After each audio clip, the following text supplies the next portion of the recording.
Hello student and welcome to Rajasthan International School. Today is our chapter for class 4th, chapter 5th, the plateaus. And today we have topics to discuss: the Deccan Plateau, the Southern Plateaus, from the page number 33 to 35. Please look at the page number 33, the Deccan Plateau. आज हम इस chapter में आज जो हमारा chapter है वो class 4th के लिए चैप्टर 5 द प्लेट्यूज, और प्लेट्यूज का हिंदी मतलब होता है पठार, है ना। तो आज हम बात करेंगे डेक्कन प्लेट्यू के बारे में। तो the Deccan plateaus lies to the south of Indo Gangetic plain. The term Deccan come from the Sanskrit word दक्षिण मीनिंग द साउथ। अब डेक्कन प्लेट्यूज कहाँ लाइज करता है? ये इंडो गैंगेटिक प्लेन के साउथ साइड पे। अगर आप इस मैप को समझने की कोशिश करें तो हम बात करते हैं यहाँ पर इंडो गैंगेटिक प्लेन। अब इंडो गैंगेटिक प्लेन जो है वो ये होते हैं, ठीक है। अब डेक्कन प्लेट्यू के कहाँ पर लोकेटेड है? तो ये नीचे के साइड यानी साउथ साइड। तो हम बोलते हैं साउथ को नीचे के साइड। तो कहाँ लोकेटेड है ये? Indo Gangetic plain lies to south. Deccan plateau lies to the south of Indo Gangetic plain. तो ये इंडो गैंगेटिक प्लेन है, इससे हम साउथ की तरफ जाते हैं, नीचे के साइड जाते हैं, तो यहाँ पर लोकेटेड होते हैं डेक्कन प्लेट्यू। अगर हम मैप में डायरेक्शन समझे तो ये ऊपर वाला पार्ट नॉर्थ, नीचे वाला पार्ट साउथ, और ये वेस्ट और ये ईस्ट, है ना। तो अब ये क्या कह रहा है? ये इंडो गैंगेटिक प्लेन से साउथ की तरफ आएंगे तो क्या आ जाएगा? डेक्कन प्लेट्यू, है ना। The term Deccan come from the Sanskrit word दक्षिण मीनिंग द साउथ। अगर हम बात करते हैं साउथ की तो साउथ को हिंदी में बोला जाता है दक्षिण। The plateaus are bounded by the Western Ghat and by the Eastern Ghat. तो ये प्लेट्यू कहाँ से मतलब यहाँ आसपास क्या है? ये है वेस्टर्न घाट और ये है ईस्टर्न घाट। तो ये डेक्कन प्लेट्यू के चारों ओर घिरे हुए हैं। अब वेस्टर्न घाट क्या है? मतलब भारत का वेस्ट एरिया, जहाँ पर जो समुद्र के किनारे बसे हुए स्टेट होते हैं, जैसे कि ये गुजरात, महाराष्ट्र, गोवा, कर्नाटक, है ना, और केरला। फिर इधर से वेस्ट बंगाल है, उड़ीसा है, आंध्र प्रदेश है, तमिलनाडु है। इस तरीके से वेस्टर्न घाट और ईस्टर्न घाट से डेक्कन प्लेट्यू घिरा हुआ है। The southern most portion of plateau is drain by the Kaveri river which rises in the western Ghat, western Karnataka, and breaks through the Nilgiri hills at the Hogenackals Falls into Tamil Nadu, then forming to the Shivsamudram Fall as the second biggest waterfall in India and the 16th largest in the world.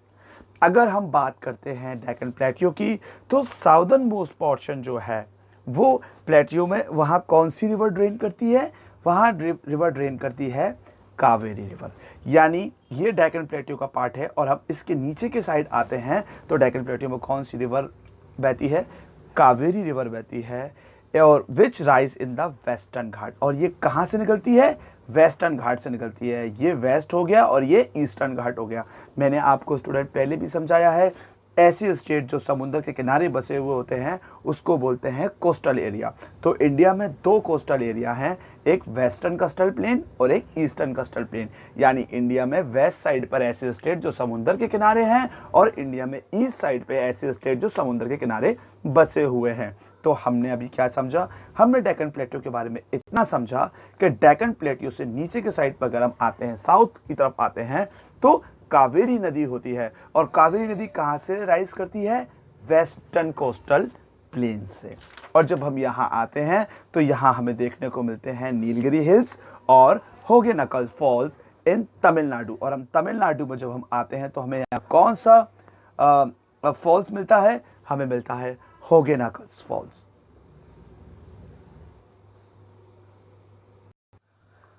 ये जो pick है ये Hogenakkal false की है, और ये जो pick है ये शिवसमुद्रम फॉल्स की है, जो कि second biggest waterfall in India और दुनिया का 16वां सबसे बड़ा वाटरफॉल कहलाता है।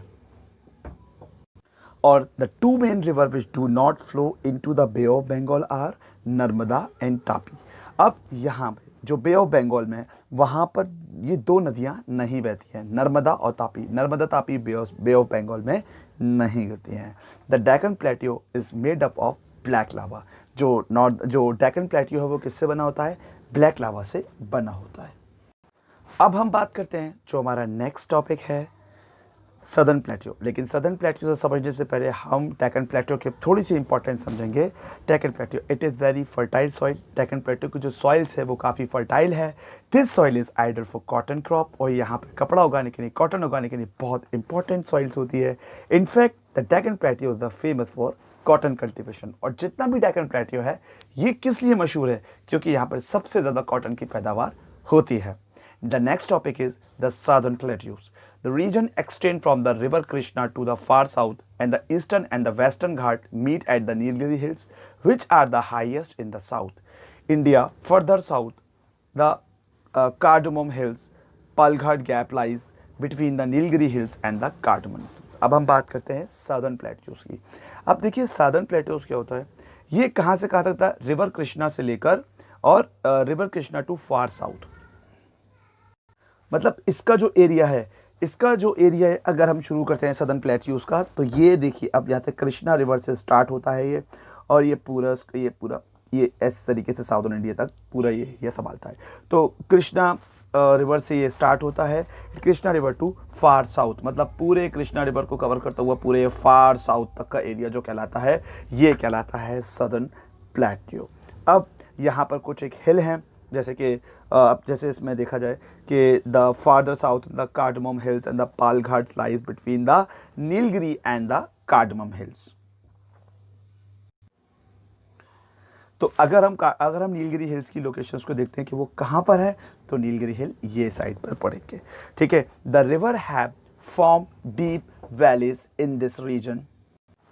The Saraswati River and made of the Jog Fall, also known as the Gyarosapa Fall. The Kaveri is the most important river of this region. The Mettur, the Kaveri is the largest irrigation project in southern region. अब अगर हम बात करते हैं यहाँ पर कौन सा एक जॉग फॉल, एक फॉल, तो यहाँ पर सबसे मशहूर झरना जो है वो कहलाता है जॉग फॉल। जॉग फॉल जो है, और ये किस नाम से जाना जाता है? ये ग्यारोसपा फॉल्स के नाम से भी जाना जाता है। The Kaveri is the most important river of this region. The Mettur dam on the Kaveri is the largest irrigation project in the southern. अगर हम बात करते हैं कावेरी रिवर की, तो the Kaveri is the most important river of this region. अगर यहाँ बात करते हैं तो कावेरी रिवर यहाँ की इम्पॉर्टेंट रिवर है, और इसी रिवर पे कौन सा एक डैम बना हुआ है? जो डैम बना है वो है Mettur dam, located on the Kaveri river. और कावेरी रिवर बहुत इंपॉर्टेंट है इरिगेशंस के लिए। अब हम बात करते हैं इंपॉर्टेंस ऑफ प्लेट्यू रीजन्स की। The black soil in the region is the good for the cultivations of cotton, the oil seeds and miles. अब यहाँ की जो मिट्टी है वो कॉटन उगाने के लिए बहुत ज़्यादा इम्पॉर्टेंट है। काली मिट्टी जो कॉटन के लिए बहुत ज़्यादा इम्पॉर्टेंट है, और यहाँ पे ऑयल सीड्स और माइलेट्स भी उगा लिए जाते हैं। The region has a generous share of the mineral deposits such as iron, gold, copper and mica. अब ये जो एरिया है ये सोने के लिए, लोहे के लिए, कॉपर और मिका के लिए बहुत ज़्यादा इम्पॉर्टेंट है। It is rich in coal as well, और यहाँ सबसे ज़्यादा कोयले की पैदावार भी मिलती है।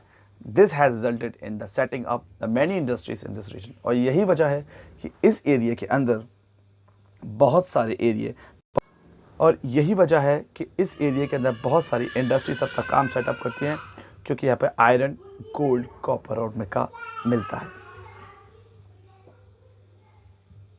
I hope you like this video. We will upload some more new video with some new chapter. Till then, stay safe and goodbye.